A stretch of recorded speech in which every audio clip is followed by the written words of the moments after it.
그만하세요, 여보. 저 아이는 우리 손주예요. 오늘만큼은 제가 옳다고 믿는 일을 할 거예요. 70년 만에 처음으로요. 새벽 5시 반. 정숙의 하루는 언제나 이 시간에 시작된다. 아무도 깨어있지 않은 시간, 부엌 형광등 불빛만이 그녀의 움직임을 비춘다. 도마 위에서 칼질하는 소리가 고요한 집안에 규칙적으로 울려 퍼진다.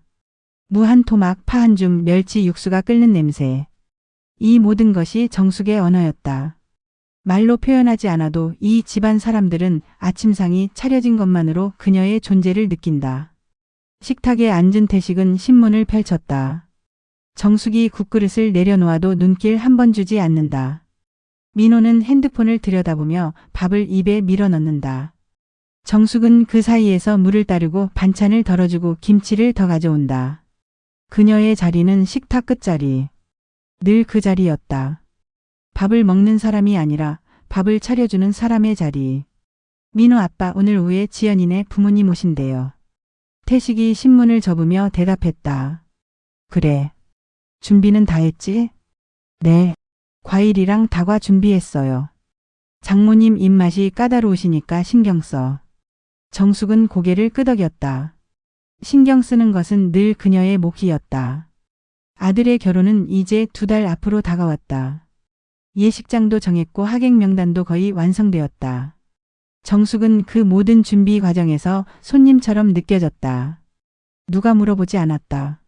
어머니는 어떻게 생각하세요? 이라는 질문은 단 한 번도 없었다. 민호가 자리에서 일어섰다. 잘 먹었습니다. 민호야, 점심은? 바빠서 못 먹을 것 같아요. 정숙은 더 말하지 않았다. 아들의 등이 현관문을 나서는 소리, 신발 신는 소리, 문 닫히는 소리. 그 소리들이 사라지면 집은 다시 조용해진다. 태식도 곧 나갔다. 정숙은 혼자 남은 식탁 앞에서 식은 국을 떠먹었다. 아무 맛도 느껴지지 않았다. 설거지를 하는 동안 정숙은 창밖을 바라봤다. 마당에 심어둔 동백나무에 꽃망울이 맺혀 있었다. 올해도 피겠지. 저 꽃은 매년 제 시간에 피어났다. 정숙은 자신이 언제 꽃을 피웠는지 기억나지 않았다. 22살에 결혼했고 24살에 민호를 낳았다. 그 후로 그녀의 시간은 누군가의 시간표 안에서만 흘렀다. 오후가 되자 초인종이 울렸다. 지연의 부모가 도착한 것이다. 정숙은 서둘러 옷을 갈아입고 현관으로 나갔다. 지연의 어머니는 명품 가방을 들고 있었고 아버지는 양복 차림이었다. 정숙은 허리를 굽혀 인사했다. 어서 오세요. 멀리서 오시느라 고생 많으셨어요. 아이고, 사돈댁도 항상 수고가 많으시죠. 거실로 안내된 4사람은 소파에 둘러앉았다. 태식이 웃으며 말을 꺼냈다. 예식장 측에서 연락이 왔는데 하객수 확정하래요. 우리 쪽은 이미 정리했어요. 사돈 쪽은요? 저희도 거의 다 됐습니다. 대화는 주로 태식과 지연 아버지 사이에서 오갔다. 정숙은 차를 따르고 과일을 깎고 접시를 나르는 일만 했다. 지연의 어머니가 정숙에게 말을 걸었다. 사돈댁 혹시 한복은 맞추셨어요? 아직이에요. 곧 맞추려고요. 어머, 빨리 하셔야죠. 요즘 좋은 한복집은 예약이 꽉 차 있다던데. 정숙은 애매하게 웃었다.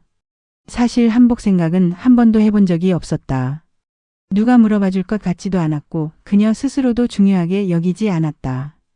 결혼식 날 그녀는 어디쯤 서 있을까? 아마 주방 근처에서 음식이 제대로 나가는지 확인하고 있을지도 몰랐다. 손님들이 돌아간 뒤 집은 다시 고요해졌다. 태식은 서재로 들어갔고 정숙은 거실을 정리했다. 찻잔을 씻으며 그녀는 문득 거울을 보았다. 거울 속 여자는 낯설었다.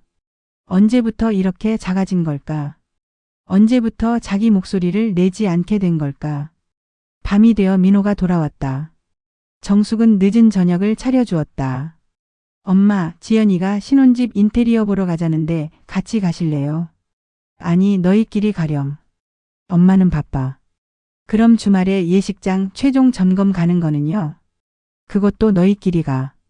엄마가 가봤자 모르는 것뿐이야. 민호는 잠시 어머니를 바라봤다. 뭔가 말하려다 그냥 고개를 끄덕였다. 알겠어요. 그럼 엄마는 그날 편하게 계세요. 정숙은 웃으며 대답했다. 편하게 있는 것. 그게 그녀의 역할이었다. 아무것도 하지 않는 것, 아무 말도 하지 않는 것. 그것이 이 집에서 정숙이 배운 생존법이었다. 밤 11시. 모두가 잠든 시간. 정숙은 침대 옆 서랍을 열었다. 오래된 수첩 하나가 나왔다. 결혼 전에 쓰던 일기장이었다. 첫 페이지를 펼치자 22살 정숙의 글씨가 보였다. 나는 어떤 사람이 될까? 나는 무엇을 하고 싶을까? 정숙은 수첩을 덮었다. 그 질문에 대한 답은 아직도 모른 채였다. 주말 오후 정숙은 백화점 웨딩층에 서 있었다. 민호와 지연이 드레스를 고르는 동안 정숙은 소파에 앉아 기다렸다. 옆에는 지연의 어머니가 앉아 있었다. 두 사람은 말없이 앞을 바라봤다. 거울 앞에 선지연은 새하얀 드레스를 입고 있었다. 민호는 옆에서 어색하게 웃고 있었다. 어때 민호야? 지연이 물었다. 민호는 잠깐 머뭇거리다 대답했다. 좋아. 예뻐. 하지만 그의 목소리에는 확신이 없었다. 정숙은 그것을 느꼈다. 어머니는 아들의 거짓말을 안다. 24살에 민호를 낳고 38년을 함께 살았다. 그의 웃음이 진짜인지 가짜인지, 그의 침묵이 동의인지 회피인지 정숙은 알고 있었다. 지연의 어머니가 정숙에게 말을 걸었다. 사돈댁 우리 애들 잘 어울리죠? 네 그러게요. 민호 씨 참 점잖고 좋은 것 같아요. 지연이가 복 받은 거예요. 정숙은 고개를 끄덕였다. 하지만 그녀는 알고 있었다. 민호는 점잖은 게 아니라 무뎌진 것이었다. 자기 감정을 표현하는 법을 잊어버린 것이었다. 어릴 적부터 태식은 민호에게 강요했다. 남자는 울면 안 된다. 남자는 약한 모습을 보이면 안 된다. 민호는 그렇게 자랐다. 자신의 마음을 숨기는 법을 배웠고 타인의 기대에 맞추는 법을 익혔다. 드레스 피팅이 끝나고 네 사람은 카페로 자리를 옮겼다. 태식도 합류했다. 테이블 위에는 결혼 준비 체크리스트가 놓여 있었다. 예식장, 신혼집, 허니문, 예단, 예물. 모든 것이 계획대로 진행되고 있었다. 하객수는 우리 쪽 200, 신부 쪽 200으로 정리됐습니다. 태식이 말했다. 예물은 이번 주 안에 맞춰야 하고요. 지연의 아버지가 끼어들었다.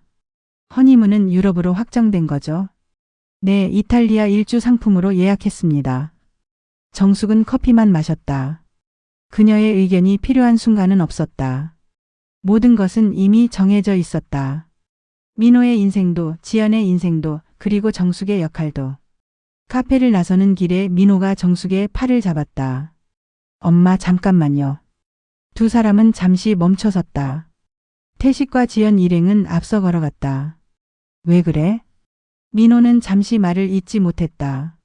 그는 어머니를 바라봤다. 정숙은 아들의 눈에서 무언가를 읽었다. 두려움, 혼란, 그리고 말할 수 없는 것들. 엄마는 행복하세요? 정숙은 예상치 못한 질문에 당황했다. 뭐? 갑자기 왜 그런 소리를 하니?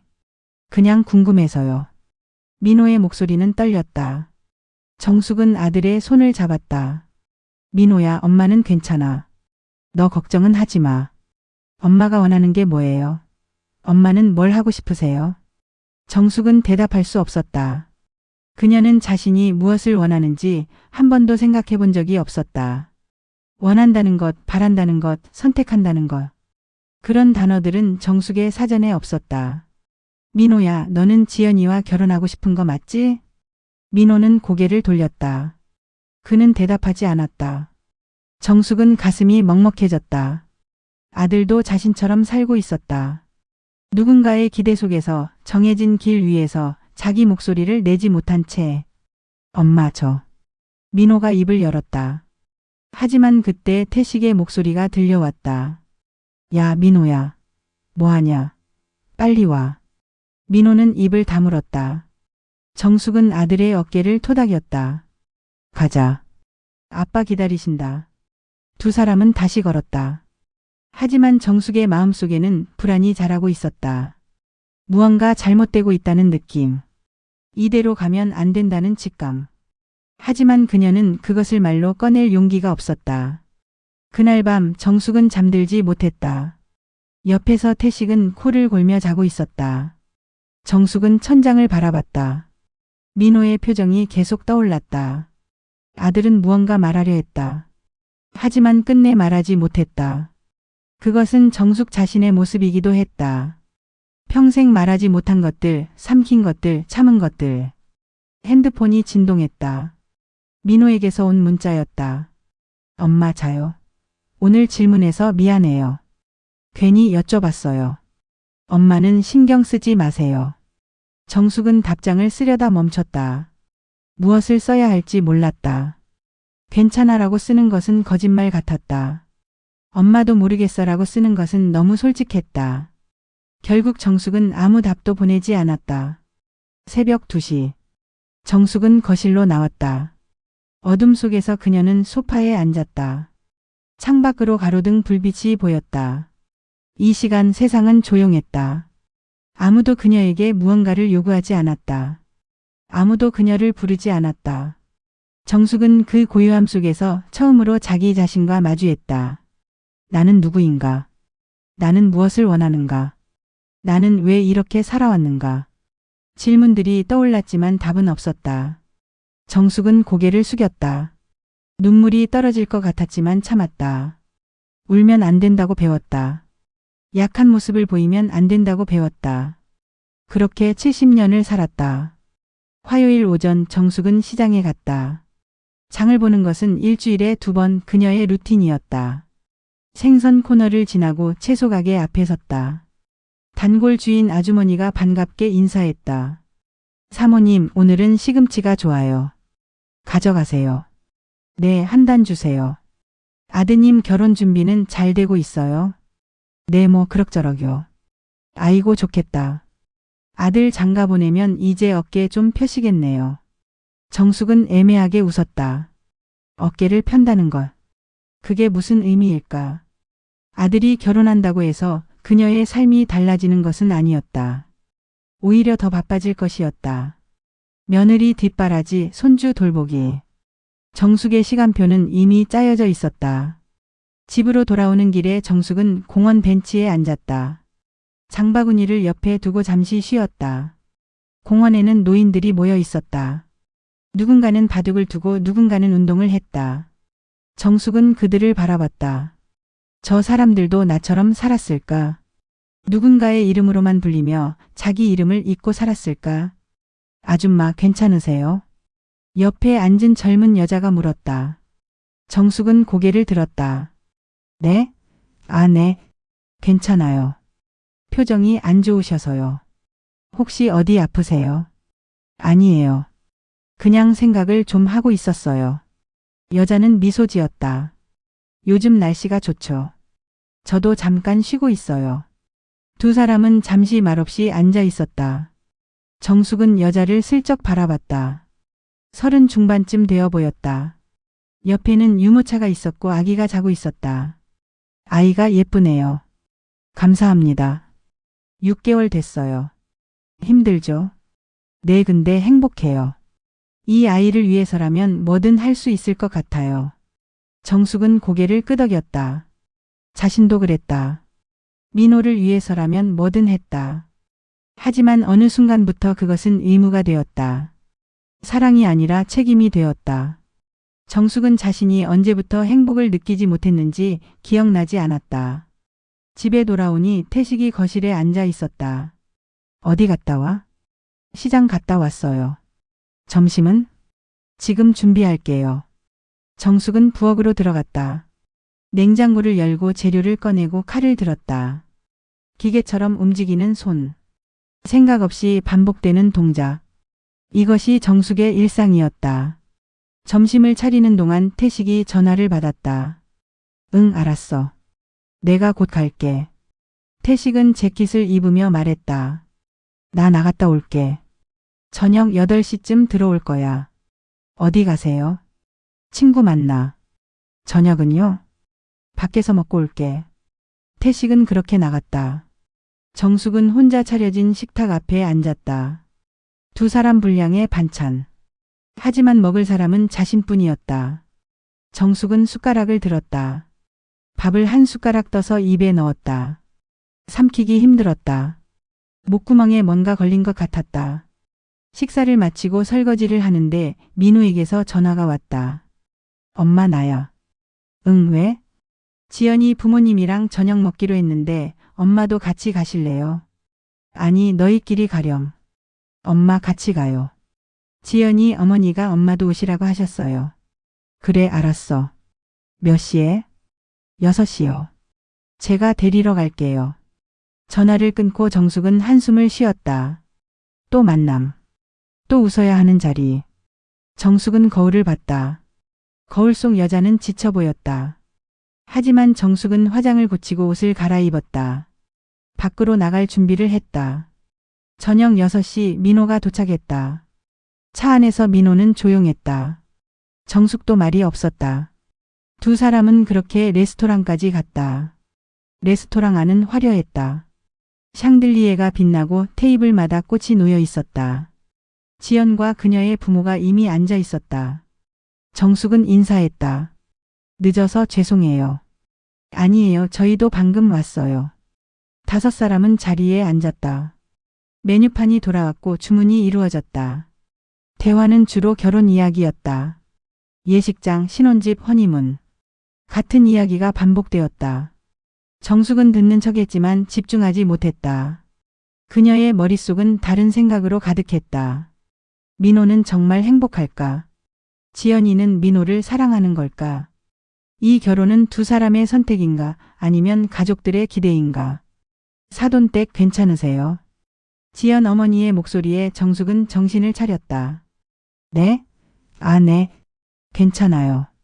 얼굴이 안 좋아 보이시는데 조금 피곤해서요. 지연의 아버지가 와인을 따르며 말했다. 우리 애들 결혼하면 자주 만나야죠.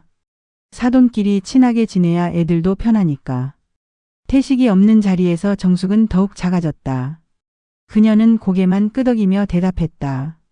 식사가 끝나고 정숙은 민호의 차에 탔다. 집으로 가는 길 민호가 말했다. 엄마 오늘 고생 많으셨어요. 아니야. 괜찮아. 엄마 저한테 하고 싶은 말 없으세요? 정숙은 아들을 바라봤다. 민호의 눈에는 간절함이 있었다. 마치 누군가 자신을 막아주기를 바라는 것 같았다. 정숙은 입을 열었다. 하지만 나온 말은 다른 것이었다. 민호야, 너 행복하게 살아라. 그게 엄마 바람이야. 민호는 고개를 끄덕였다. 하지만 그의 표정은 실망으로 가득했다. 정숙은 그것을 보았다. 하지만 더 이상 말하지 못했다. 말하는 법을 잊어버린 사람처럼 정숙은 침묵했다. 집에 도착해 정숙은 혼자 남았다. 태식은 아직 들어오지 않았다. 정숙은 소파에 앉아 텔레비전을 켰다. 화면에서는 드라마가 흘러나왔다. 하지만 정숙은 보지 않았다. 그녀는 그저 어둠 속에 앉아 있었다. 말하지 않은 것들이 가슴 속에 쌓여갔다. 참은 것들이 목구멍에 걸렸다. 정숙은 눈을 감았다. 그리고 작은 목소리로 중얼거렸다. 나는 무엇을 원하는 걸까? 드디어 그날이 왔다. 예식장 로비는 사람들로 북적였다. 정숙은 한복을 입고 서 있었다. 연두색 저고리에 분홍색 치마. 어색했다. 거울을 볼 때마다 낯선 사람이 보였다. 태식은 옆에서 하객들과 인사를 나눴다.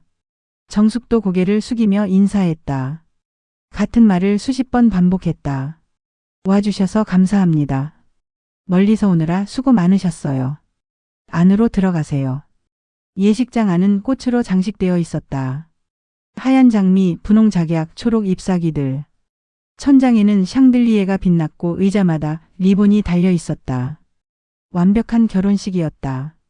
계획대로 모든 것이 진행되고 있었다. 정숙은 앞줄에 앉았다. 태식이 옆에 앉았다. 사회자의 목소리가 울려 퍼졌다. 신랑이 입장합니다. 민호가 들어왔다. 턱시도를 입은 아들. 정숙은 가슴이 뭉클해졌다. 저 아이가 이렇게 컸구나. 하지만 동시에 불안이 밀려왔다. 민호의 얼굴에는 긴장이 가득했다. 웃고 있었지만 눈은 웃지 않았다.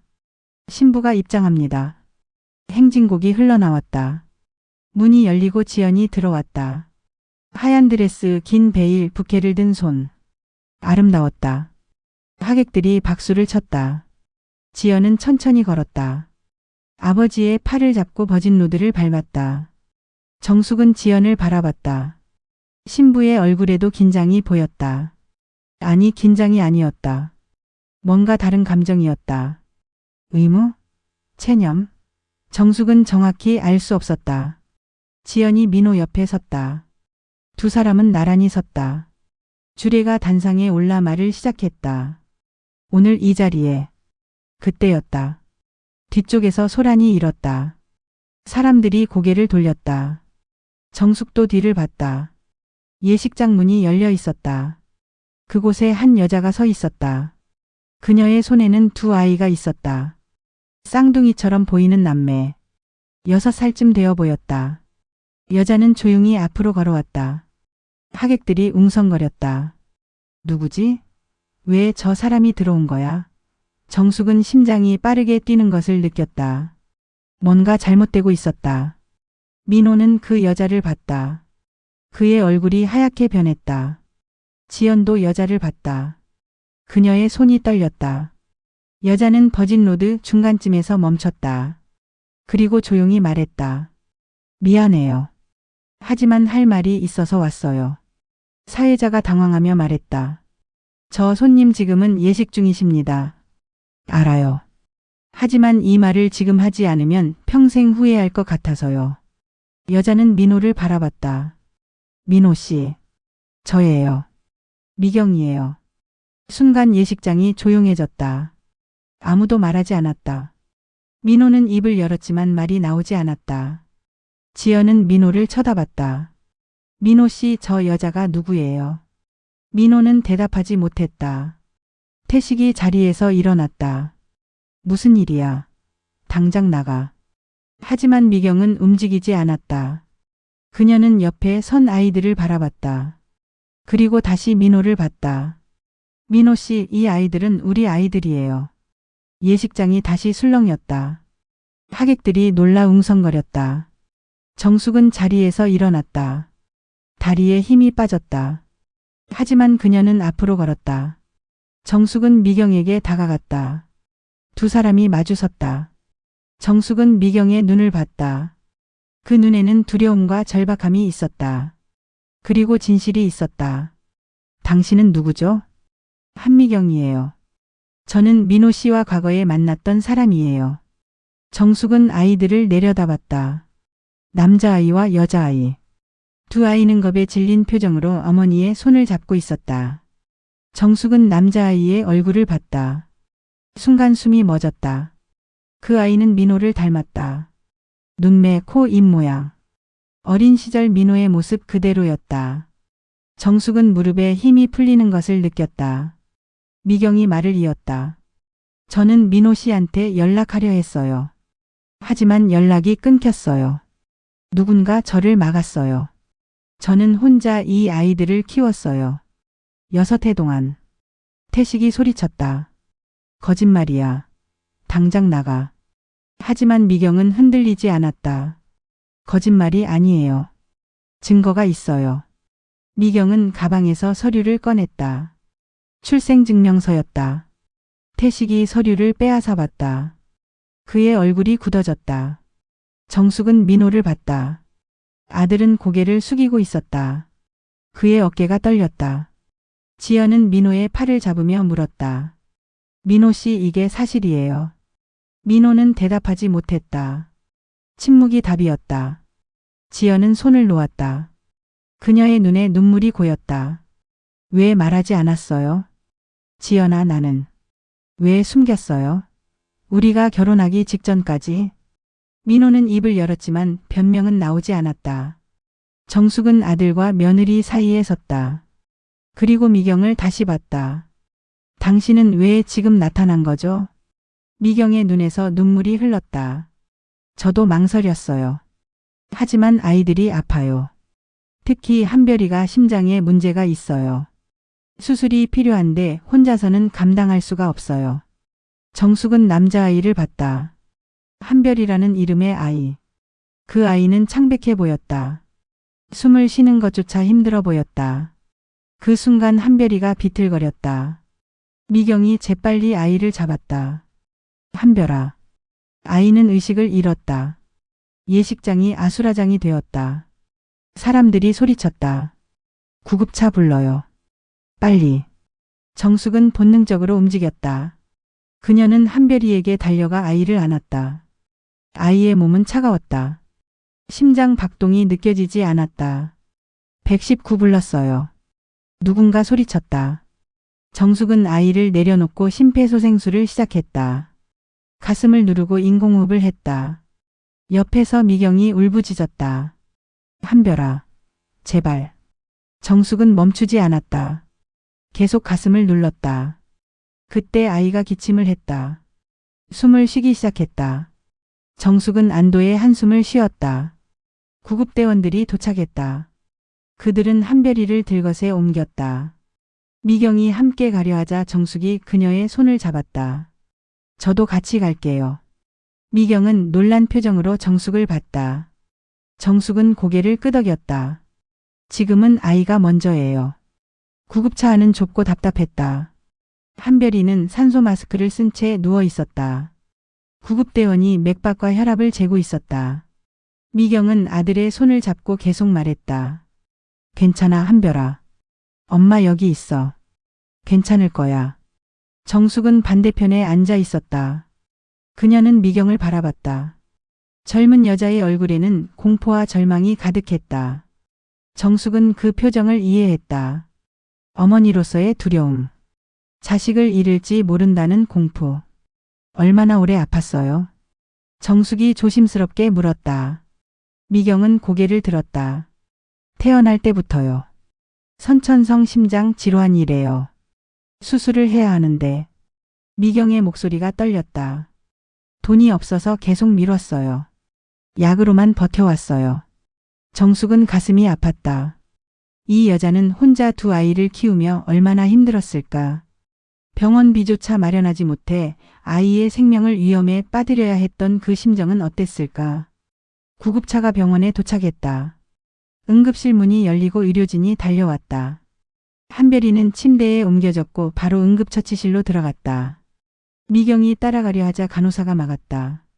보호자분은 여기서 기다려주세요. 하지만 제 아들이.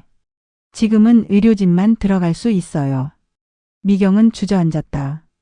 그녀는 복도 바닥에 무릎을 꿇고 울기 시작했다. 정숙은 그녀의 어깨에 손을 올렸다. 일어나요. 기다려야 해요. 미경은 정숙을 올려다봤다. 왜 도와주세요? 저는 당신 가족의 결혼식을 망친 사람인데. 정숙은 잠시 말이 없었다. 그녀도 이유를 명확히 설명할 수 없었다. 하지만 한 가지는 확실했다. 지금은 아이가 중요해요. 다른 건 나중에 생각해요. 두 사람은 대기실에 앉았다. 시간이 천천히 흘렀다. 30분이 지났다. 1시간이 지났다. 미경은 계속 시계를 봤다. 정숙은 조용히 앉아 있었다. 그때 또 다른 구급차 소리가 들렸다.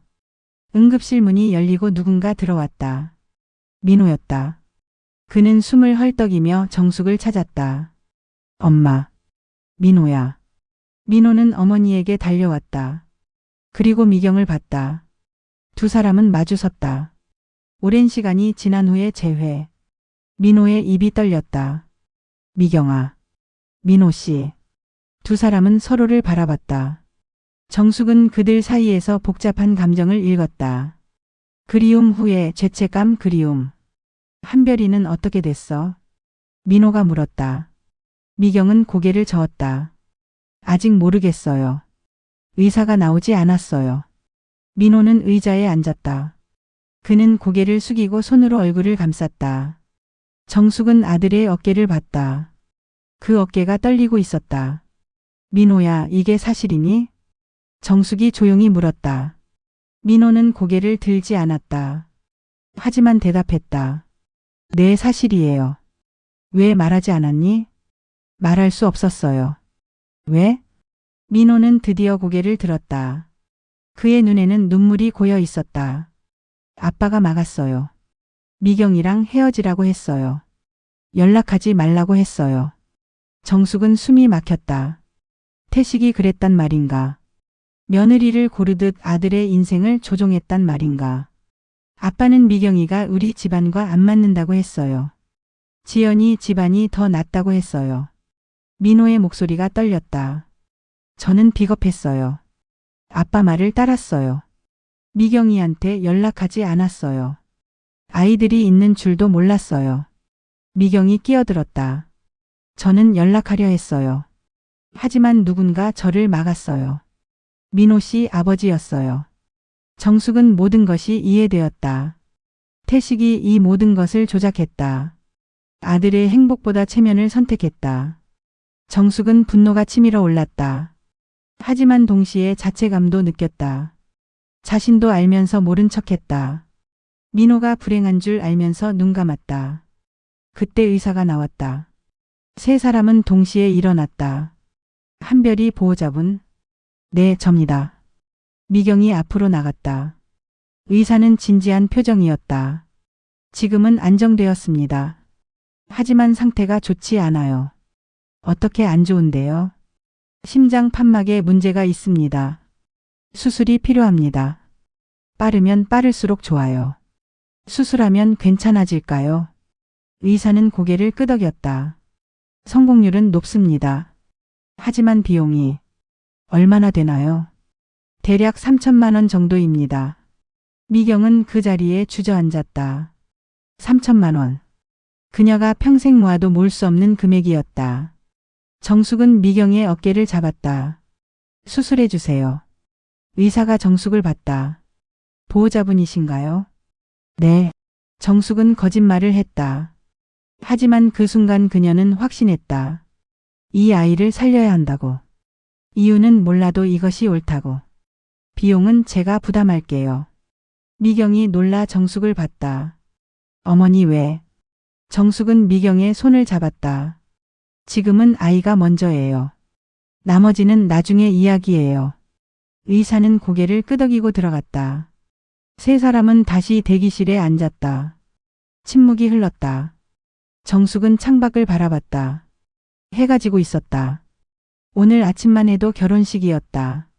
하지만 지금은 모든 것이 달라졌다. 민호가 입을 열었다. 엄마 미안해요. 미안하긴. 내가 잘못한 게 아니야. 하지만 민호야. 정숙은 아들을 봤다. 넌 내 인생을 살아야 해. 아빠가 정한 인생이 아니라 내가 원하는 인생을. 민호는 어머니를 바라봤다. 정숙의 눈에는 결연함이 있었다. 처음 보는 표정이었다. 엄마는 어떻게 할 거예요? 정숙은 잠시 생각했다. 그리고 대답했다. 나도 모르겠다. 하지만 이제는 내가 선택할 거야. 그 말과 함께 정숙은 일어났다. 그녀는 복도를 걸었다. 병원 창문 너머로 도시의 불빛이 보였다. 정숙은 그 불빛을 바라보며 생각했다. 나는 누구인가? 윤정숙이란 이름은 무엇을 의미하는가? 70년을 살았지만 오늘 처음으로 그 질문에 답하고 싶어졌다. 새벽 2시. 한별이는 중환자실에 있었다. 정숙과 미경, 민호는 중환자실 앞 복도에 남아 있었다. 간호사가 나와 말했다. 한 분씩만 면회 가능합니다. 5분씩만요. 미경이 먼저 들어갔다. 정숙과 민호는 복도에 남았다. 두 사람은 나란히 앉아 있었지만 말이 없었다. 정숙은 아들의 옆모습을 봤다. 민호는 지쳐 보였다. 눈 밑에 다크서클이 짙었고 어깨는 축 처져 있었다. 민호야. 네, 엄마. 처음부터 얘기해봐. 미경 씨와 어떻게 만났는지. 민호는 한숨을 쉬었다. 그리고 천천히 말하기 시작했다. 7년 전이었어요. 제가 31살 때요. 민호는 당시 작은 출판사에서 일하고 있었다. 미경은 그 출판사에서 프리랜서 일러스트레이터로 일했다. 두 사람은 책 한 권을 함께 작업하며 가까워졌다. 미경이는 달랐어요. 자유로웠어요. 자기가 하고 싶은 일을 하며 살았어요. 민호의 목소리에는 그리움이 묻어났다. 저는 미경이를 보면서 부러웠어요. 저도 그렇게 살고 싶었거든요. 두 사람은 사랑에 빠졌다. 1년을 만났다. 민호는 미경에게 청혼했다. 미경은 기쁘게 받아들였다. 하지만 문제는 태식이었다. 아빠한테 미경이 얘기를 했어요. 그런데 민호는 말을 잇지 못했다. 정숙이 대신 물었다. 아빠가 반대했구나. 네. 아빠는 미경이 집안을 조사했어요. 미경이 아버지는 돌아가셨고 어머니는 식당에서 일하고 계셨어요. 아빠는 그게 마음에 안 든다고 했어요. 정숙은 주먹을 쥐었다. 태식의 그런 모습을 그녀도 알고 있었다. 체면을 중시하고 집안을 따지고 사람을 서열로 나누는 모습. 아빠는 제게 선택하라고 했어요. 미경이를 포기하거나 집안과 인연을 끊거나. 그래서 저는 비겁했어요. 미경이한테 헤어지자고 했어요. 민호의 목소리가 떨렸다. 미경이는 울었어요. 제발 포기하지 말라고 했어요. 하지만 저는 못했어요. 아빠를 거스를 용기가 없었어요. 정숙은 아들의 손을 잡았다. 민호의 손은 차가웠다. 그게 전부가 아니죠? 민호는 고개를 끄덕였다. 헤어진 후에 미경이가 연락을 했어요. 임신했다고요. 저는 패닉에 빠졌어요. 아빠한테 말했어요. 그래서 아빠는 제게 전화번호를 바꾸라고 했어요. 미경이와 연락을 끊으라고 했어요. 그리고 아빠가 직접 미경이를 만났대요. 정숙의 가슴이 철렁했다. 뭐라고 했는데? 돈을 줬대요. 아이를 지우라고요. 정숙은 숨이 막혔다. 태식이 그런 짓을 했단 말인가? 손주를 자기 핏줄을 돈으로 없애려 했단 말인가? 미경이 중환자실에서 나왔다. 그녀는 눈이 빨갛게 충혈되어 있었다. 민호가 다음 차례였지만 그는 먼저 미경에게 다가갔다. 미경아, 너 아빠를 만났었구나. 미경은 고개를 끄덕였다. 네. 헤어진 지 한 달 후였어요. 미경은 천천히 말하기 시작했다. 그날 그녀는 작은 카페에서 태식을 만났다. 태식은 차갑게 말했다. 우리 민호와 헤어져줘서 고맙소. 그런데 임신했다고? 네. 그래서 말씀드리려고. 아이는 지우시오. 미경은 충격을 받았다. 태식은 봉투 하나를 내밀었다. 여기 1,000만 원 있소. 병원비 쓰고 남은 돈으로 새 출발하시오. 저는 돈이 필요한 게 아니에요. 그럼 뭐가 필요한데? 민호 씨예요. 저는 민호 씨와 이 아이를 키우고 싶어요. 태식은 냉소했다. 당신 같은 사람이 우리 며느리가 될 순 없소. 포기하시오. 왜요? 제가 뭐가 부족한데요? 집안이 안 맞소. 당신은 우리 수준이 아니오. 그 말에 미경은 분노했다. 하지만 동시에 무력감을 느꼈다. 그녀는 혼자였다. 아버지는 돌아가셨고 어머니는 몸이 약했다. 돈도 없고 집도 없고 기댈 곳도 없었다. 저는 돈을 받지 않았어요. 그리고 연락도 하지 않았어요. 민호 씨가 저를 버린 거라고 생각했으니까요. 미경의 눈에서 눈물이 흘렀다. 그렇게 6해가 지났어요. 저 혼자 쌍둥이를 낳았어요. 혼자 키웠어요. 일하면서 아이들 돌보면서 밤에는 프리랜서 일하면서. 정숙은 미경의 손을 잡았다. 그 손은 거칠었다. 일하는 사람의 손이었다. 살기 위해 싸워온 사람의 손이었다. 한별이가 아프다는 걸 알았을 때 저는 무너졌어요. 병원비를 마련할 수가 없었어요. 약으로 버티며 살았어요.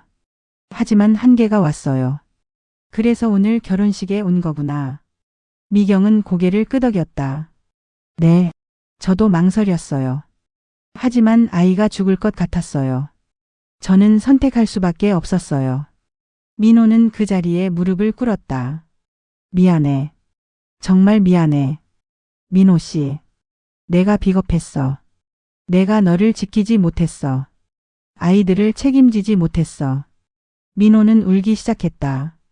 38살 남자가 평생 감정을 숨기고 살아온 남자가 복도 한가운데서 울고 있었다. 정숙은 그 모습을 지켜봤다. 가슴이 아팠다. 하지만 동시에 안도했다. 아들이 드디어 자기 감정을 표현하고 있었다. 미경이 민호의 어깨에 손을 올렸다. 이제라도 알게 돼서 다행이에요. 내가 뭘 해야 해? 내가 어떻게 해야 해? 지금은 한별이만 생각해요. 다른 건 나중에 생각해요. 세 사람은 잠시 침묵했다. 그때 정숙이 입을 열었다. 미경 씨. 네, 어머니. 한결이는 어디 있어요? 지연 씨가 돌봐주고 있어요. 정숙은 놀랐다. 지연 씨가? 네. 예식장에서 제가 나올 때 지연 씨가 한결이를 데리고 가겠다고 했어요. 정숙은 지연을 떠올렸다. 결혼식이 무너진 순간 그녀는 어떤 표정이었을까? 분노?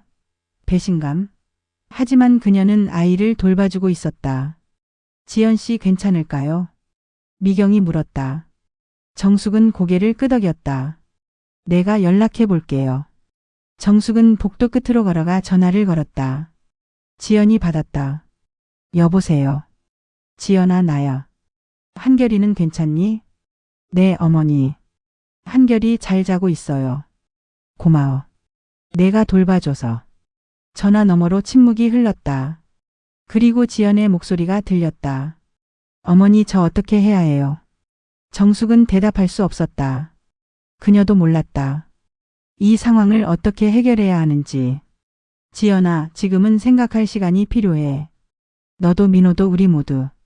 민호 씨는 저를 사랑한 적이 없었나요? 정숙은 가슴이 아팠다. 아니야. 민호는 너를 존중했어. 하지만 사랑은 아니었죠. 정숙은 부정할 수 없었다. 지연의 목소리에서 눈물이 느껴졌다. 어머니, 저도 알고 있었어요. 민호 씨가 저를 진심으로 사랑하지 않는다는 거. 하지만 괜찮다고 생각했어요. 시간이 지나면 사랑하게 될 거라고 믿었어요. 지연아. 하지만 틀렸네요. 민호 씨에겐 이미 사랑하는 사람이 있었어요. 그리고 아이들도 있었고요. 전화가 끊어졌다.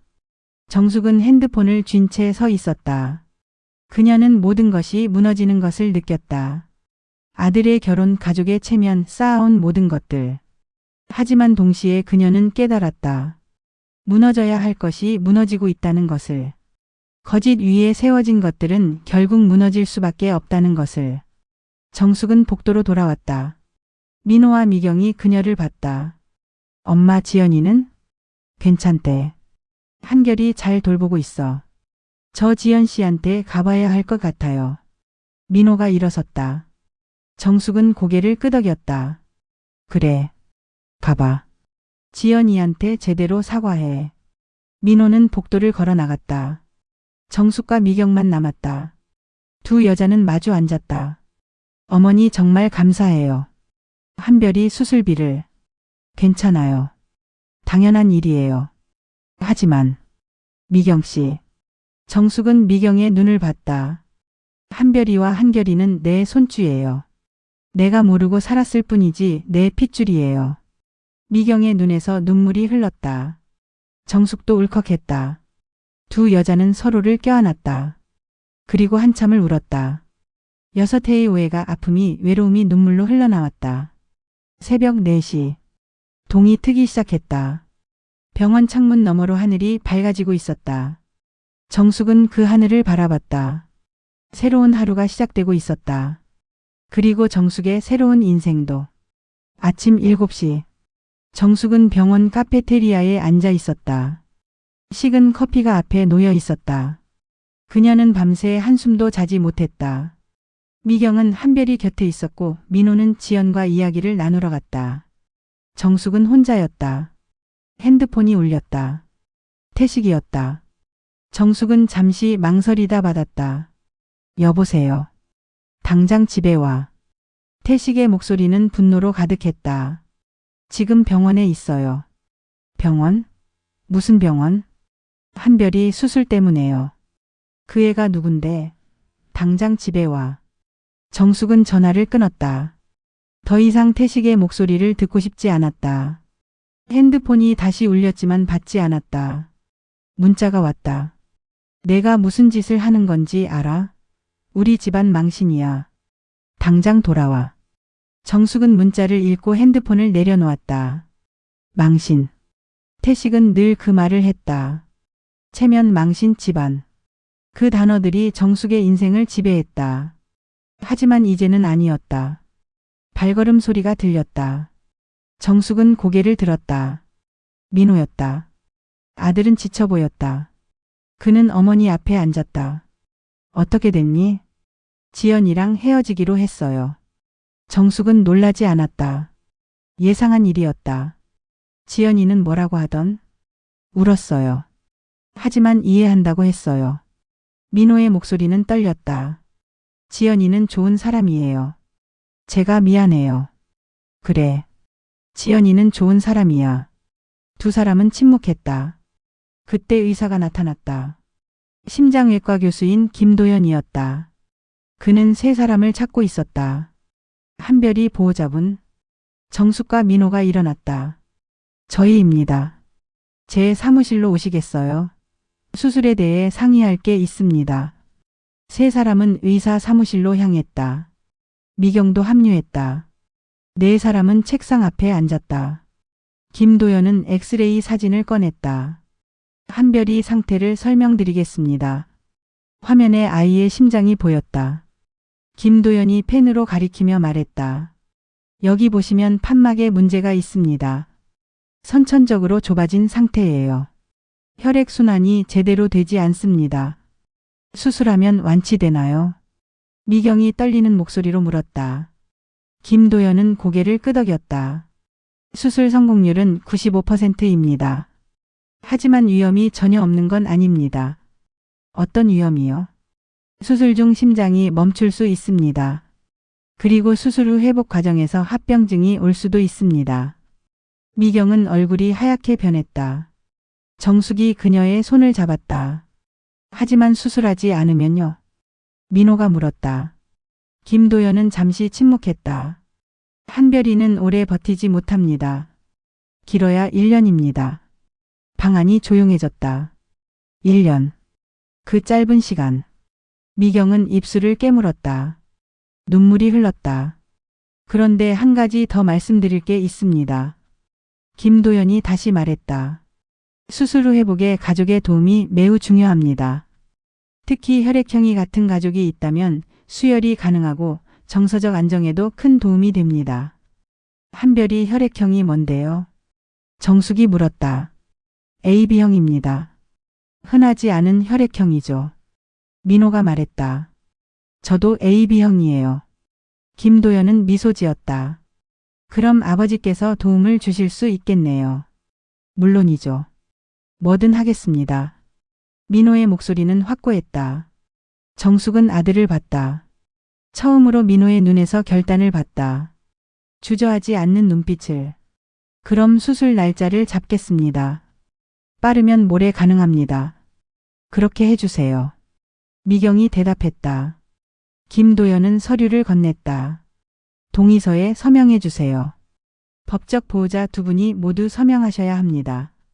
미경이 먼저 서명했다. 그리고 민호를 봤다. 민호는 펜을 들었다. 하지만 손이 떨렸다. 서명한다는 것의 의미를 알고 있었다. 이것은 단순한 동의가 아니었다. 아버지로서의 책임을 인정하는 것이었다. 정숙이 아들의 어깨를 토닥였다. 민호야, 괜찮아. 민호는 고개를 끄덕이고 서명했다. 그 순간 그는 아버지가 되었다. 법적으로도 마음으로도. 사무실을 나와 네 사람은 복도를 걸었다. 그때 정숙의 핸드폰이 또 울렸다. 태식이었다. 이번에는 받지 않을 수 없었다. 여보세요. 지금 당장 나와. 내가 병원 앞에 있어. 정숙은 한숨을 쉬었다. 알았어요. 나갈게요. 그녀는 민호를 봤다. 민호야, 나 아빠 만나고 올게. 너는 미경 씨랑 한별이 곁에 있어. 엄마, 제가 같이 갈게요. 아니야. 이건 엄마가 할 일이야. 정숙은 엘리베이터를 타고 1층으로 내려갔다. 병원 정문을 나서자 태식이 서 있었다. 그는 정장을 입고 있었지만 얼굴은 일그러져 있었다. 당신 미쳤어? 태식이 소리쳤다. 지나가던 사람들이 쳐다봤다. 여기서 큰 소리 치지 마세요. 내가 왜 큰 소리를 안 쳐? 당신이 무슨 짓을 한 건지 알아? 알아요. 정숙은 차분하게 대답했다. 태식은 당황했다. 평소 정숙이라면 고개를 숙이고 사과했을 것이다. 한별이 수술비를 대겠다고? 그게 누구 돈인데? 우리 돈이에요. 우리 돈? 그건 내 돈이야. 정숙은 태식을 똑바로 봤다. 당신 돈이든 우리 돈이든 그건 지금 중요하지 않아요. 한별이는 우리 손주예요. 손주? 그 애는 사생아야. 태식의 말에 정숙은 분노가 치밀었다. 하지만 그녀는 참았다. 한별이는 민호의 아들이에요. 우리 핏줄이에요. 그래서 뭐? 그 애를 인정하라고? 네. 태식은 비웃었다. 정신 나갔구만. 우리가 그 애를 인정하면 어떻게 돼? 동네 망신, 친척 망신, 회사 망신. 그래서요. 정숙의 목소리는 냉정했다. 망신당하면 어때요? 체면 깎이면 어때요? 그게 아이 목숨보다 중요해요. 태식은 말문이 막혔다. 정숙은 계속했다. 당신은 평생 체면만 생각하며 살았어요. 민호도 나도 모두 당신 체면 때문에 희생했어요. 뭐? 희생? 네, 희생이에요. 민호는 사랑하는 사람과 헤어져야 했어요. 나는 내 인생을 포기해야 했어요. 모두 당신 체면 때문에요. 태식의 얼굴이 붉어졌다. 당신이 뭘 포기했다는 거야? 제 이름이요. 정숙의 목소리가 떨렸다. 저는 48년 동안 윤정숙으로 살지 못했어요. 누구 아내, 누구 엄마로만 살았어요. 제 꿈도 제 바람도 제 목소리도 없었어요. 태식은 말이 없었다. 정숙은 눈물을 닦았다. 이제는 달라질 거예요. 저는 제 인생을 살 거예요. 그럼 나는? 우리 결혼은? 정숙은 잠시 생각했다. 그리고 대답했다. 모르겠어요. 지금은 한별이가 먼저예요. 그 다음에 생각할게요. 정숙은 돌아서서 병원으로 들어갔다. 태식이 뒤에서 불렀다. 야, 윤정숙. 하지만 정숙은 돌아보지 않았다. 그녀는 계속 걸었다. 엘리베이터에 올라 버튼을 눌렀다. 문이 닫히는 순간 정숙은 거울에 비친 자신을 봤다. 70살 여자. 주름진 얼굴, 하얀 머리카락. 하지만 눈빛은 달랐다. 처음으로 살아있는 눈빛이었다. 정숙은 미소 지었다. 두렵지만 동시에 자유로웠다. 중환자실로 돌아온 정숙은 유리창 너머로 한별이를 봤다. 아이는 산소 마스크를 쓴 채 자고 있었다. 작고 여린 몸. 하지만 그 안에는 강한 생명력이 있었다. 미경이 다가왔다. 어머니 괜찮으세요? 네, 괜찮아요. 아버님은요? 아빠는 시간이 필요할 거예요. 미경은 고개를 끄덕였다. 정숙은 한별이를 다시 봤다. 한별이 꼭 수술 잘 받아야 해. 할머니가 지켜줄게. 그 순간 정숙은 깨달았다. 자신이 지켜야 할 것은 체면이 아니라 생명이라는 것을. 그리고 선택해야 할 것은 세상의 시선이 아니라 옳은 일이라는 것을. 태식은 집에 혼자 있었다. 넓은 거실, 비싼 가구들, 벽에 걸린 상장들. 그가 평생 쌓아온 것들이 주변에 있었다. 하지만 지금 그는 그 모든 것이 무의미하게 느껴졌다. 소파에 앉아 위스키 잔을 기울였다. 술이 목구멍을 타고 내려갔다. 쓰디쓴 맛. 태식은 잔을 내려놓고 천장을 바라봤다. 정숙의 말이 계속 맴돌았다. 저는 48년 동안 윤정숙으로 살지 못했어요. 그 말이 가슴에 박혔다. 태식은 아내가 불행하다고 생각해 본 적이 없었다. 아니, 생각하고 싶지 않았다. 자신이 좋은 남편이라고, 좋은 가장이라고 믿고 싶었다. 핸드폰이 울렸다. 민호였다. 태식은 한참을 망설이다 받았다. 아빠. 뭐야? 한별이 수술 날짜 잡혔어요. 모레예요. 그래서? 아빠도 오실 거죠? 태식은 대답하지 못했다. 민호가 다시 말했다. 아빠, 한별이는 제 아들이에요. 아빠 손주예요. 손주? 그의 엄마가 누군데? 미경이도 좋은 사람이에요. 그리고 그건 중요하지 않아요. 한별이는 제 아들이에요. 태식은 주먹을 쥐었다. 너도 엄마처럼 미쳤구나. 미친 게 아니에요. 이제야 정신 차린 거예요. 정신을 차려. 내가 뭘 안다고. 민호의 목소리가 떨렸다. 아빠, 저는 평생 아빠 말만 들으며 살았어요. 제가 뭘 원하는지, 뭘 좋아하는지 한 번도 생각해 본 적 없어요. 아빠가 시키는 대로만 했어요. 그게 뭐가 잘못됐어? 전부 잘못됐어요. 민호가 소리쳤다. 태식은 놀랐다. 아들이 자신에게 소리를 지른 건 처음이었다. 저는 인형이 아니에요. 아빠 꿈을 이루는 도구가 아니에요. 저는 제 인생을 살고 싶어요. 내 인생. 내가 뭘 할 수 있는데. 모르겠어요. 하지만 해보고 싶어요. 한 번이라도 제가 선택한 삶을 살고 싶어요. 전화가 끊어졌다. 태식은 핸드폰을 쥔 채 멍하니 앉아 있었다. 가슴이 답답했다. 숨이 막히는 것 같았다. 그는 서재로 들어갔다. 책장 사이에 놓인 오래된 앨범을 꺼냈다. 첫 페이지를 펼쳤다. 젊은 시절 사진이 나왔다. 30살의 태식과 22살의 정숙. 결혼식 날 사진이었다. 사진 속 정숙은 웃고 있었다. 환하게 웃고 있었다. 태식은 그 미소를 기억했다. 자신도 그때는 정숙을 사랑했다. 아니, 사랑한다고 믿었다. 하지만 언제부터 달라진 걸까? 언제부터 정숙의 미소가 사라진 걸까? 태식은 페이지를 넘겼다. 민호가 태어났을 때 사진. 돌잔치 사진. 초등학교 입학식 사진. 모든 사진에서 정숙은 뒷자리에 있었다. 카메라를 보지 않는 사람. 누군가를 돌보는 사람. 주인공이 아닌 사람. 태식은 앨범을 덮었다.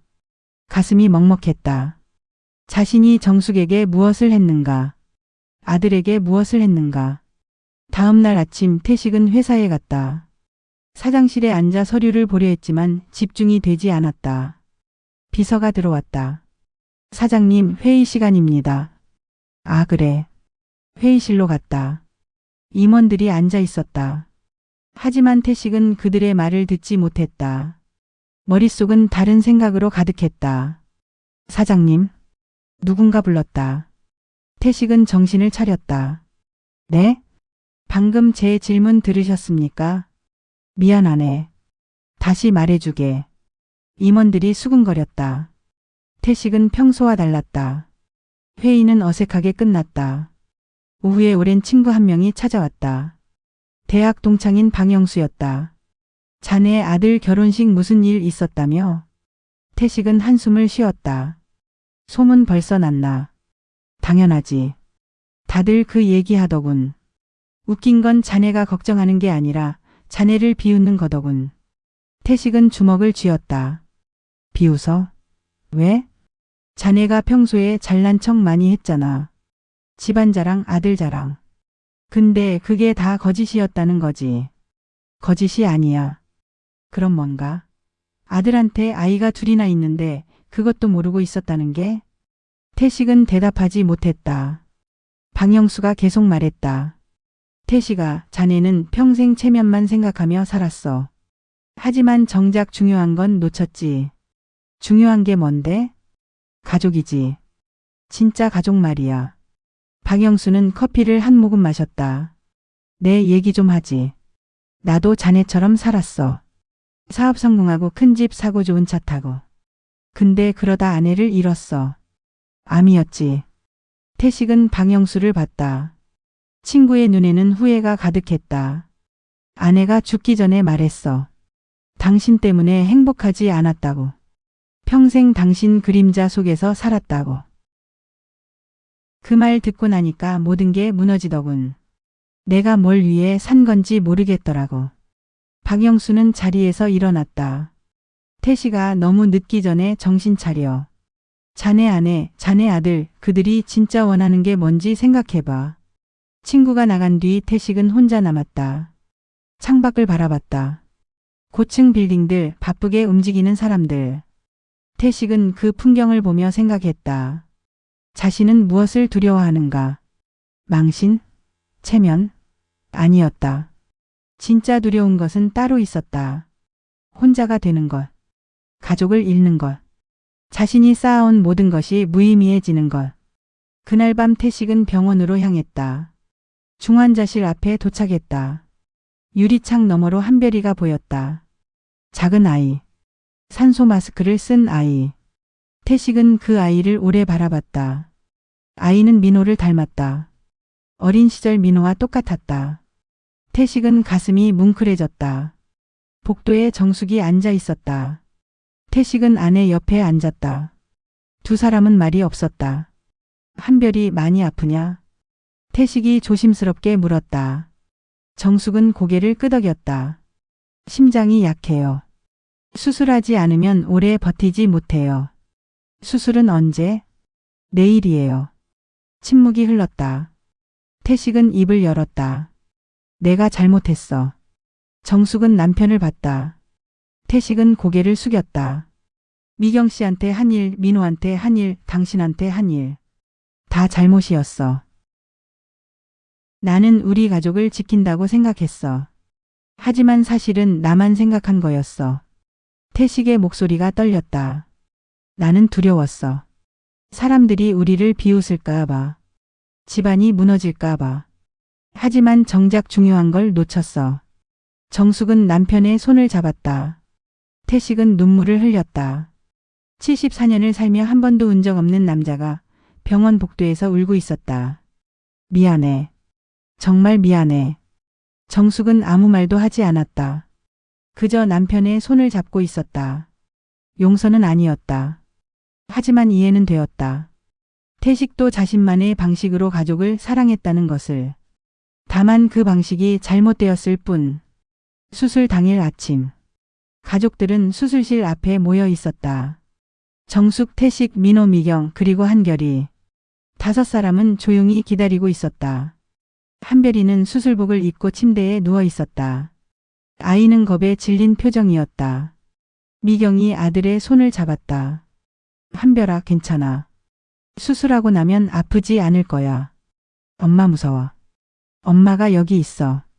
할아버지, 할머니, 아빠도 다 여기 있어. 한별이는 주변 사람들을 봤다. 민호가 다가와 아들의 머리를 쓰다듬었다. 한별아, 아빠도 여기 있어. 용감하게 수술 받자. 아빠. 아이의 목소리는 가늘었다. 민호는 아들을 안았다. 처음으로 안아보는 아들. 6해 동안 알지 못했던 아들. 정숙도 다가왔다. 그녀는 한별이의 뺨을 쓰다듬었다. 한별아, 할머니가 기도할게. 꼭 건강하게 나올 거야. 할머니. 응, 할머니야. 우리 한별이 할머니. 태식도 조심스럽게 다가왔다. 그는 손주를 제대로 본 것이 처음이었다. 아이는 작고 약해 보였다. 하지만 눈빛은 강했다. 한별아. 태식의 목소리는 떨렸다. 할아버지가 미안하다. 할아버지가 너를 일찍 알았어야 했는데. 한별이는 태식을 봤다. 아이는 아무 말도 하지 않았다. 하지만 작은 손을 내밀었다. 태식은 그 손을 잡았다. 따뜻했다. 간호사가 나왔다. 이제 들어가야 합니다. 미경이 마지막으로 아들을 안았다. 한별아, 엄마 사랑해. 꼭 돌아와. 엄마도 사랑해. 침대가 수술실로 들어갔다. 문이 닫혔다. 5사람은 그 문 앞에 서 있었다. 아무도 말하지 않았다. 다만 기도했다. 시간이 천천히 흘렀다. 1시간, 2시간, 3시간. 대기실에는 긴장감이 가득했다. 한결이는 엄마 품에서 잠들었다. 민호는 계속 복도를 걸었다. 태식은 창밖만 바라봤다. 정숙은 조용히 앉아 있었다. 그녀는 손을 모으고 기도했다. 제발 한별이가 무사하기를. 제발 이 아이가 살기를. 4시간째 되었을 때 수술실 문이 열렸다. 김도연이 나왔다. 모두가 일어났다. 어떻게 됐어요? 미경이 떨리는 목소리로 물었다. 김도연은 미소 지었다. 성공했습니다. 그 말에 미경은 주저앉아 울기 시작했다. 민호가 그녀를 안았다. 정숙도 눈물을 흘렸다. 태식은 고개를 숙이고 눈을 감았다.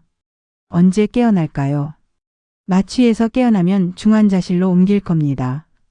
회복실에서 1~2시간 정도 걸릴 거예요. 합병증은요? 지금까지는 괜찮습니다. 하지만 일주일 정도는 지켜봐야 합니다. 김도연은 정숙을 봤다. 가족분들 덕분에 수술이 잘 됐습니다. 특히 아버님이 수혈해 주셔서 큰 도움이 됐어요. 민호가 수술 전에 피를 뽑았다. AB형 혈액. 그것이 한별이를 살렸다. 2시간 후 한별이는 중환자실로 옮겨졌다. 아이는 여전히 자고 있었다.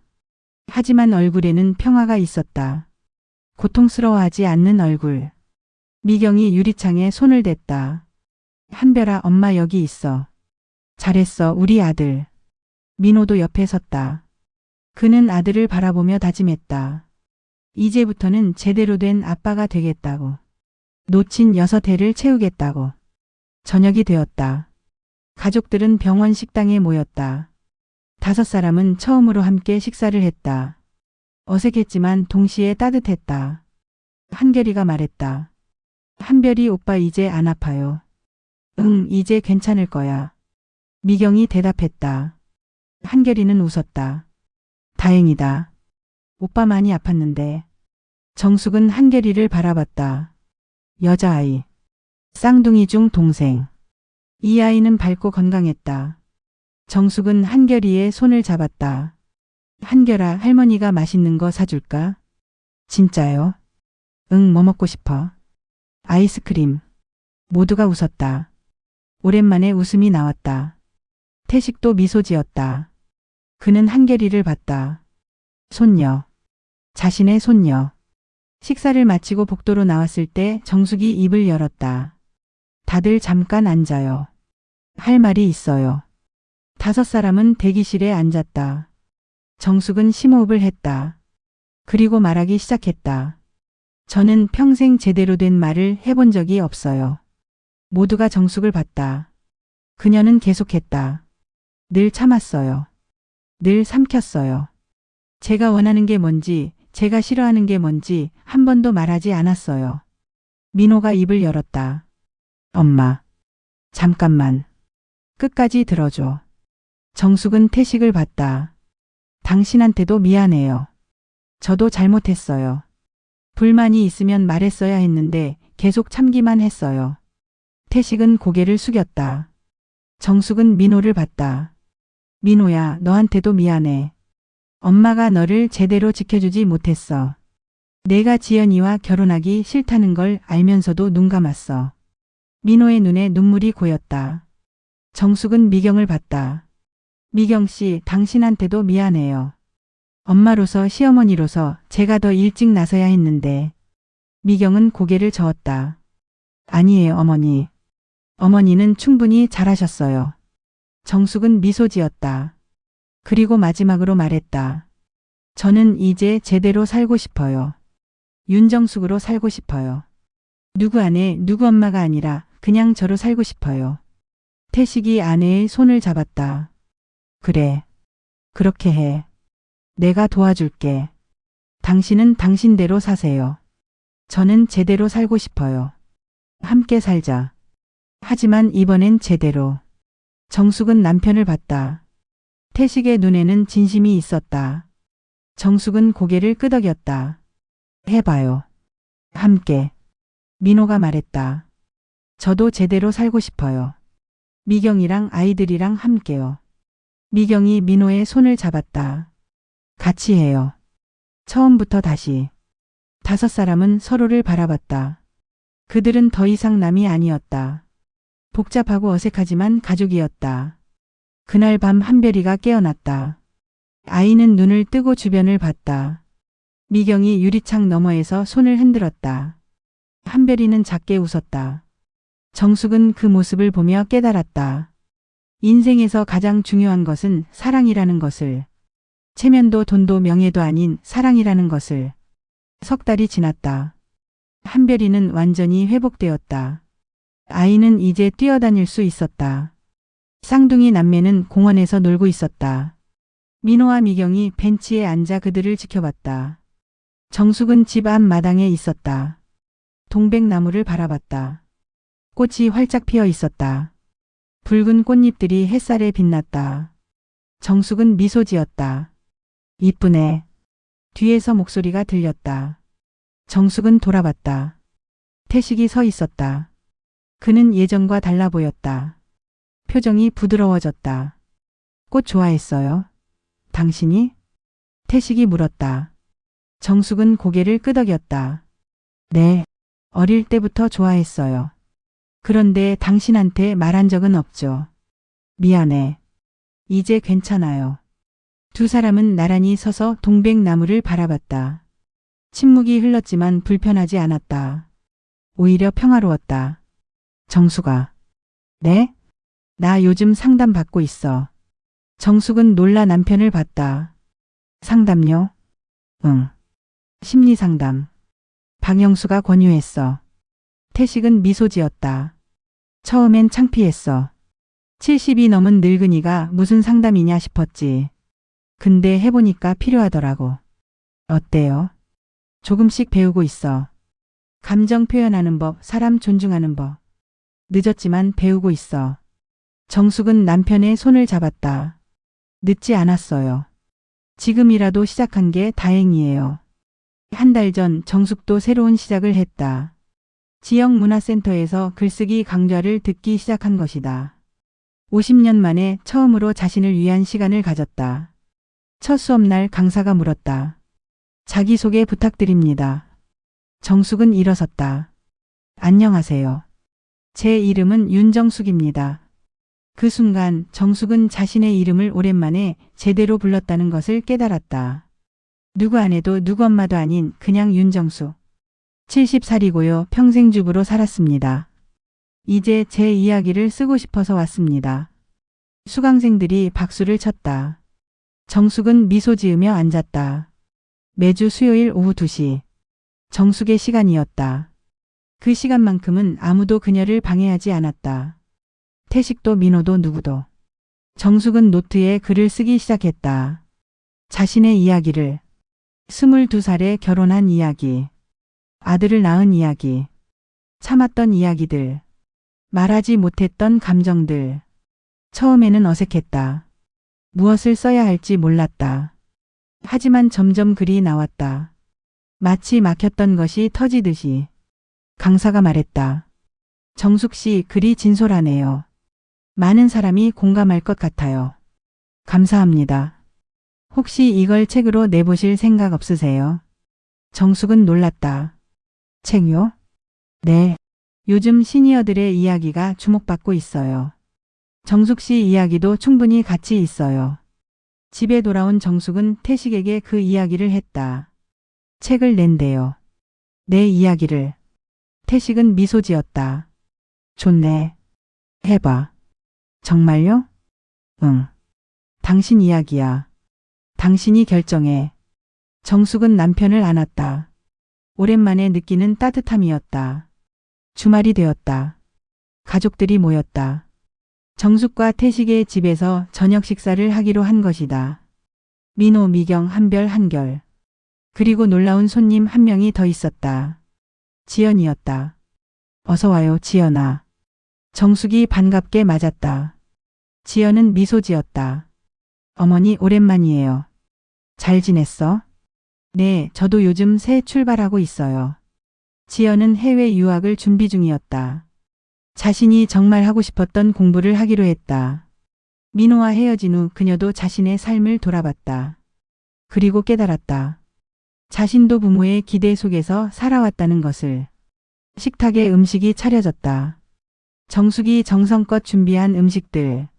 하지만 이번에는 달랐다. 미경도 도왔고 지연도 함께 요리했다. 세 여자는 부엌에서 웃으며 이야기를 나눴다.